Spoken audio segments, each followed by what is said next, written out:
নমস্কার বন্ধুরা, মিমিস কিচেনে সবাইকে স্বাগত জানাই। সকলকে জানাই সুপ্রভাত। সকালবেলায় বেরিয়ে গেছি বাজার করতে। চলুন আপনাদের সাথে সেটা একটু শেয়ার করে নিচ্ছি। রাস্তা দিয়ে হেঁটে যাচ্ছি। এখন বাজে সকাল 7টা। রাস্তা পুরোপুরি ফাঁকা, দু একজন এদিক ওদিক থেকে যাচ্ছে আসছে, খুব একটা লোকজন এখনো রাস্তায় নেই। বাজারের পথে যেতে একটা শিব মন্দির পড়ে, সেই শিব মন্দিরে একটু দর্শন করি, আপনাদেরকেও দর্শন করিয়ে দিই একটু মহাদেবের। এই পাশে আছে একটা বজরংবলীর মূর্তি, সেটা দেখানো গেল না।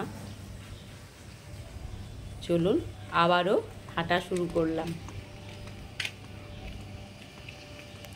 কিছু দূরে দেখুন কত রাধাচূড়া গাছ থেকে ফুল পড়েছে।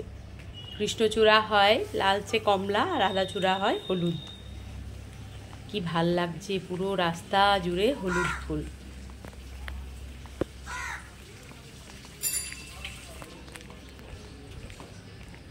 আবারও এই দেখুন কাঠগোলাপের গাছ আছে, কত পড়ে আছে কাঠগোলাপ। এবার সোজা চলে গেলাম মাছ বাজারে, যেখানে আমি মাছ কিনি সেই দাদার কাছে। মাছ অনেক কিছু মাছ নিয়েছি, তার সাথে সেটা আজকে আমি রান্না করব মৌরলা মাছের ঝাল। এই দেখুন সুন্দর সুন্দর বড় বড় মৌরলা মাছ। এবার এগুলোকে আমি ভালো করে পরিষ্কার করে নেব। এরপর ঝাল বানানোর জন্য আমি গ্রাইন্ডারের মধ্যে দিয়ে দিয়েছি সর্ষে, কাঁচা লঙ্কা আর টমেটোর একটা পেস্ট বানিয়ে নেব। মাছগুলো ধোয়া হয়ে গেছে, এবার যথারীতি হলুদ আর নুন দিয়ে ভালো করে মাছগুলোকে আমি মাখিয়ে নেব।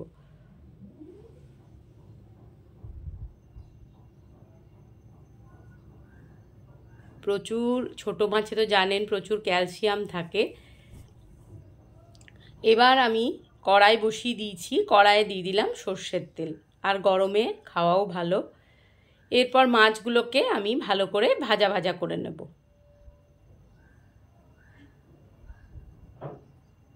একবারে সবটা দিলাম না, দু খেপে মাছটা আমি ভেজে নেব।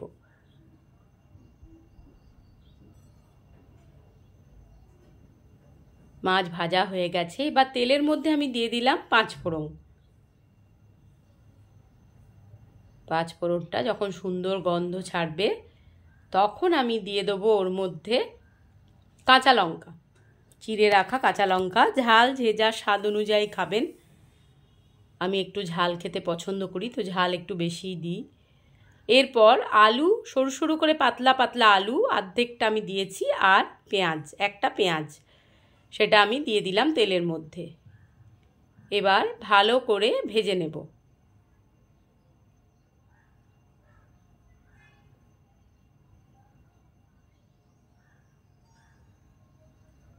তেলের মধ্যে দিয়ে ভালো করে আলু পেঁয়াজটাকে ভেজে নিচ্ছি।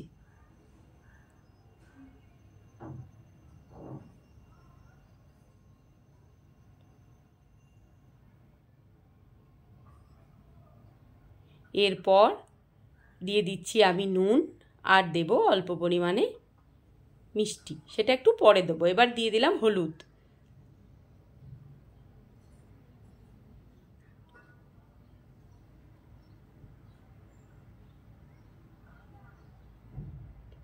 এরপরে দিয়ে দেব বেটে রাখা সর্ষে, লঙ্কা, টমেটোর পেস্টটা।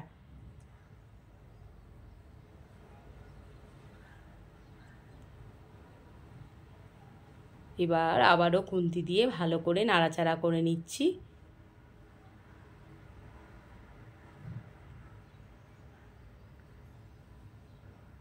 কষানো হয়ে গেছে, এবার গ্রাইন্ডারটা ধুয়ে জল দিয়ে দিলাম আমি।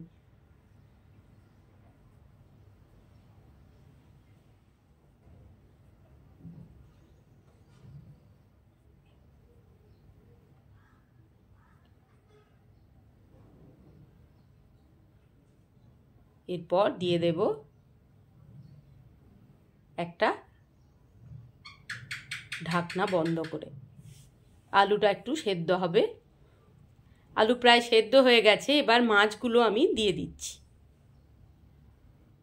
এবার খুন্তি দিয়ে ভালো করে একটু নাড়াচাড়া করে নিলেই মোটামুটি হয়ে গেছে আমার মৌরলা মাছের ঝাল।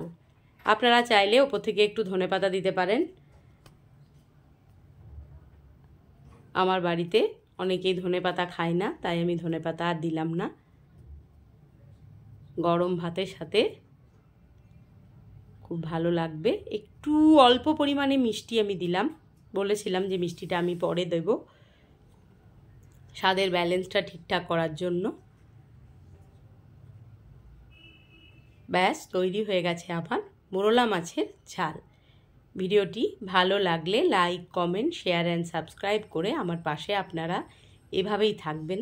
ভালো থাকুন, সুস্থ থাকুন।